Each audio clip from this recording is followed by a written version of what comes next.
what we call flip the book. So you happy to have a turn? All right. I am. Excellent. All right. So we've got 1, 2, or 3. Pick a book. And Charmaine can't see them. So 3. So it's 1 to 430. 13.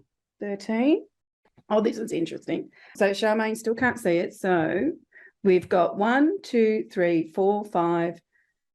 We'll say there's 5 paragraphs on this page. So would you like to pick number 3? 3. Okay. So barriers are in this, I'm talking about resistance, denial, avoidance, codependency, judgment, manipulation, that kind of energy. So barriers are deceptive control structures formed from your layers of triggered emotional reactions, which you can use to prevent your awareness of the flow of truth within you and to inhibit your ability to recognize and learn from the truth of your reality. I think that's what you're doing in your work, is helping people move those barriers so they can feel their flow of the truth themselves. Yes. Yeah. And yes. And so what stood out for you in that sentence? I can read it out again. Well, read one more time. Okay. Barriers are deceptive control structures formed from your layers of triggered emotional reactions, which you use to prevent your awareness of the flow of truth within you and to inhibit your ability to recognize and learn from the truth of your reality. Yes, I get a lot from that actually, because that's what I basically work with, people who do put up barriers. That's all they do is that basically they're told that there's so much in that sentence actually. Yeah, there is. So for instance, in a lot of people put up barriers with religion. So I find that a lot in my work, particularly in the suicide thing. A lot of people believe that people who take their own life are going to hell, but you and I both know that there really isn't hell, that it is an experience. Hell is an experience, it's not a place.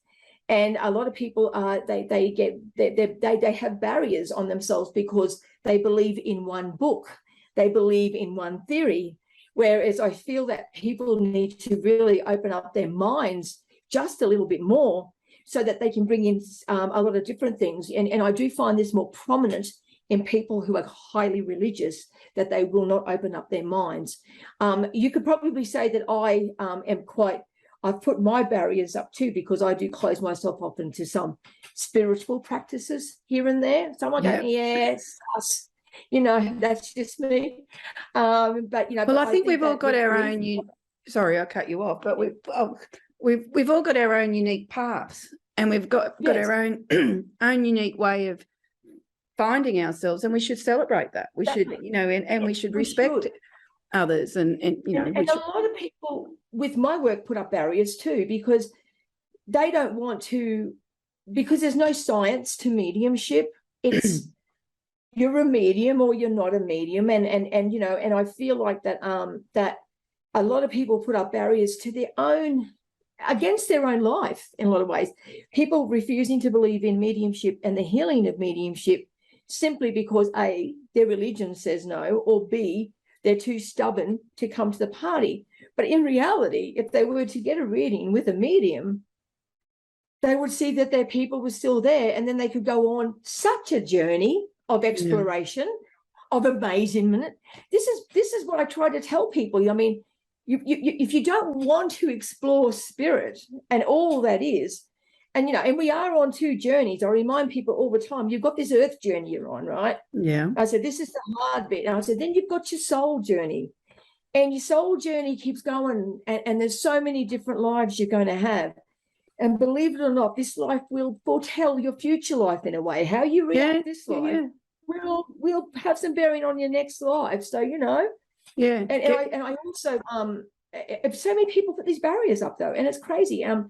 I bring reincarnation into my work. When I used to do workshops, I haven't done one for a while, into my workshops, because I think it's a wonderful tool to find, particularly for bereaved people, to find where their people were before, and to find out, oh, well, they're here now. Well, therefore, we're going to go for a trip around the merry-go-round again. And so many people put barriers on our work that we do because it's too foo-foo. But then they turn around and believe in everything in the Bible. So I think the other thing too is that if we look at everything that we've just talked about in your episode, is look at the barriers that you had on yourself. Sorry. Oh, so many. Yeah, So and many. look at the damage that it, and where it held you, and they're the barriers that really you're looking to resolve. And when you do, we'll look at your life now, totally different. Exactly. And the journey of being a medium and this particular journey, it's so fascinating. I really feel like people are missing out, and when they just reject this side of their life. I mean, they're not even trying to use the part of the brain, that can hook into this stuff. I mean, and it is sad because everyone's got their own unique connection to where we come from, and yes. and if they don't have all those negative beliefs about themselves, they'll feel it. So those barriers stop them from that. And it might be their judgment, it might be their confusion, it might be their control, it might be their resistance to being honest to themselves, but they're restricting them from being their authentic self. And they are, and it's I can think of just two people offhand who, they feel like that if they don't grieve, if they don't have grief, then they've lost their person. I can think of it probably about 100 people. And they refuse to let go of the grief because that's the only thing that's holding them to the person. I keep saying to them, if you can just get yourself out of that, that level 1 or 2, 3, if we're on a 10 vibration, if you can just lift yourself, not only will they start communicating with you and you will see that more, but if you can just sneak out of the coffin, Yeah, that's a good way of putting it. Yeah, just come out of the coffin and just sneak out and just see if you can, because, as I explain to people, you're a spirit having a human experience. Their spirits have a spirit experience. There is no reason why we should not be able to communicate. Yeah, except for your denial. There you go. So that's a beautiful way to end it. Well, thank you, Charmaine. I absolutely appreciate the time. Could talk to you forever. So, I've got so much more to talk. We haven't even touched the surface. Right. All right. Well, it's on. We'll be doing this again. Thank you, Lorraine.